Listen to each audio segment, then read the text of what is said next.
Várja. Köszöntöm kedves nézőinket! Mai játékosunk Gatyás Viktor, aki a 10 000 forintos kérdésre kell, hogy választ adjon.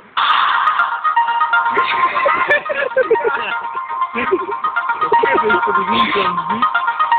Jobban ki ez a tárgyat. Miért? Jobb a kérdésem. Elnézést, technikai okok.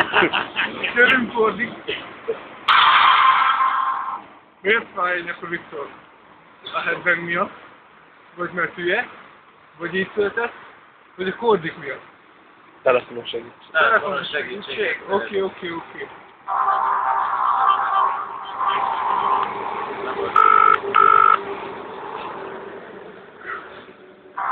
Halló? Ki az?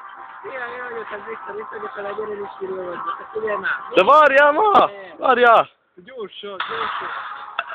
Nagy az idő! Miért? A fejem! A headbang miatt, B, mert hülye vagyok, C, a kordik miatt, vagy D, mert így születtem. De! Oké, jó. Akkor Jelöljük meg a D, mert jó, hülye vagyok. megírjuk a D. Nem jó. És nem jó? Hát ez azt